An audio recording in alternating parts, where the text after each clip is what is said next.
Friends, ഞാൻ നിങ്ങളുടെ മുമ്പിൽ വീണ്ടും എത്തുകയാണ്. ഇന്ന് നിങ്ങൾക്ക് ഞാൻ പറഞ്ഞു തരുന്നത് ഒരു നല്ല നാടൻ വിഭവം, അതായത് ഹെൽത്തി ഫുഡ് എന്നതിനെ കുറിച്ചാണ്. അതായത് വാഴപ്പിണ്ടി. വാഴപ്പിണ്ടി ഞാൻ ഒരു വാഴയുടെ വാഴപ്പിണ്ടി എടുത്ത് ഇങ്ങനെ വെച്ചിട്ടുണ്ട്. ഇത് മൂത്രസംബന്ധമായ എല്ലാ രോഗങ്ങൾക്കും, അതായത് കിഡ്നിയിലുണ്ടാകുന്ന സ്റ്റോണ്, പിത്താശയത്തിലുണ്ടാകുന്ന സ്റ്റോണ് എന്നിവയ്ക്കെല്ലാം നല്ല ഹെൽത്തിയായ ഒരു ഫുഡാണ്.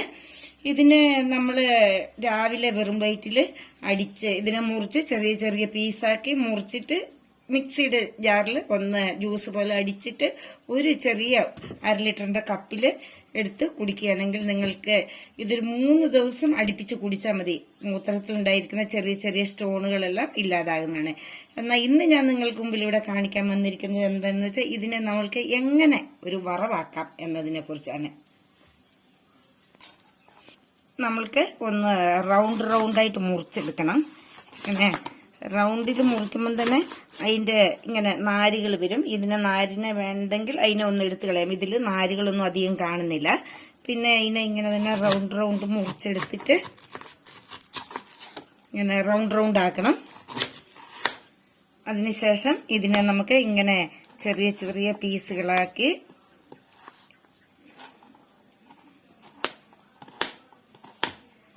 മുറിക്കുന്നതിനനുസരിച്ച് നമുക്ക് ഇതിനെ വെള്ളത്തിലേക്ക് ഇട്ട് കൊടുക്കാം.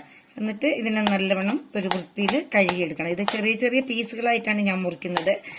ഇത് ഏറ്റവും നല്ല ഒരു മൂത്രക്കല്ലിന്റെയും കിഡ്നിയിലുണ്ടാകുന്ന കല്ലുകള്, മുടികള് എന്നിവയ്ക്കെല്ലാം നല്ലൊരു മരുന്ന് തന്നെയാണിത്.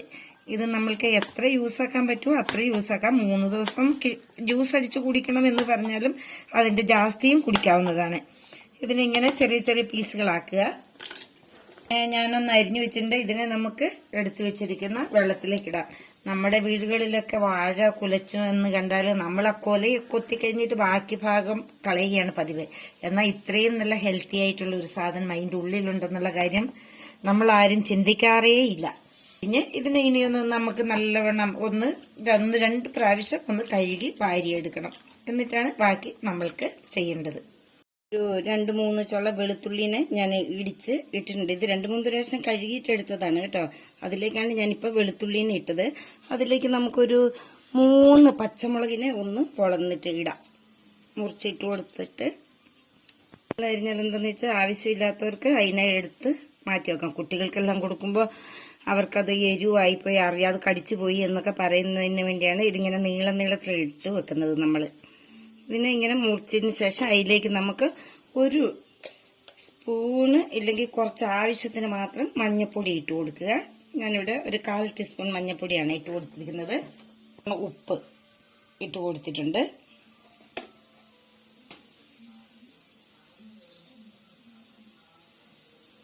ഒരു തേങ്ങ ചിരകിയത് എടുത്തു വെച്ചിട്ടുണ്ട്. 1/2 മുറിയോളം എടുത്തിട്ടുള്ളൂ. അത് ഇടുക.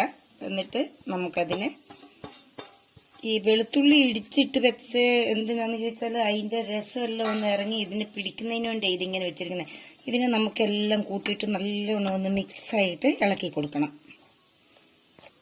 ഗ്യാസ് ഒന്ന് കത്തിച്ചിട്ട് നമുക്ക് അതിലേക്ക് ഈ ഇളക്കി വെച്ചിരിക്കുന്ന വാഴപ്പിണ്ടീനെ എടുത്ത് അടുപ്പത്തേക്ക് ഒന്ന് വെച്ച് കൊടുക്കാം. ഒരു കുറച്ച് വെള്ളം അതിലേക്ക് ആവശ്യമാണ്. ഇതൊന്ന് വെന്തുന്നതിന് വേണ്ടിയാണ് കുറച്ച് വെള്ളം നമുക്ക് അതിലേക്ക് ആഡ് ചെയ്ത് കൊടുക്കാം. ഇതിൽ കുറച്ച് വെള്ളം ഉണ്ടാവും, അതിൻ്റെ കൂടെ ഒരു കുറച്ചേ ഒഴിച്ചിട്ടുള്ളൂ. ഇനി നമുക്ക് അതിനെ ഒന്ന് പൊത്തി വെച്ച് കൊടുക്കാം. ഒരു 10 മിനിറ്റ് അതങ്ങനെ ഇരുന്ന് വേകട്ടെ. ഇനി നമ്മൾക്ക് ഇതിനെ ഒന്ന് മെല്ലെ തുറന്ന് നോക്കാം. നല്ല ആവിയൊക്കെ വന്നിട്ടുണ്ട്.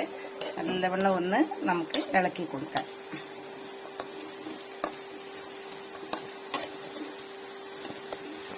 എടുത്തു വെച്ചിരിക്കുന്ന കറിവേപ്പില ഒന്ന് ഇട്ട് കൊടുക്കണം.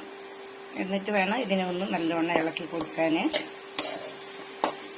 അതിലേക്ക് വേറൊന്നുമില്ല. ഇനി നമുക്ക് കുറച്ച് പച്ച വെളിച്ചെണ്ണ ഒഴിച്ചു കൊടുക്കുക. അതായത് നമ്മുടെ വീട്ടിൽ തന്നെ നമ്മൾ ആട്ടിയെടുത്ത എണ്ണയാണ്. അതിന് ഒരു 2 ടീസ്പൂൺ അത്ര ഞാൻ ഒഴിച്ചിട്ടുണ്ട്. ഇനി നമുക്ക് ഇതിനെ നല്ലവണ്ണം ഒന്ന് ഇളക്കി കൊടുത്തിട്ട് സ്റ്റൗ ഒന്ന് ഓഫാക്കി കൊടുക്കാം. നാടൻ വാഴപ്പിണ്ടി വറവ് റെഡി ആയിട്ടുണ്ട്. ഇത് നിങ്ങൾക്ക് ഇഷ്ടപ്പെട്ടെങ്കിൽ നിങ്ങൾ ലൈക്ക് ചെയ്യണം, ഷെയർ ചെയ്യണം, സബ്സ്ക്രൈബ് ചെയ്യണം. മറക്കരുത്. വീണ്ടും കാണാം എന്ന് നാടൻ വിഭവങ്ങളും നാടൻ രുചിയുമായി തുളസി ആൻഡ് പൂജ. ഇനി അടുത്ത വിഭവങ്ങളുമായി വീണ്ടും കാണാം. Bye bye.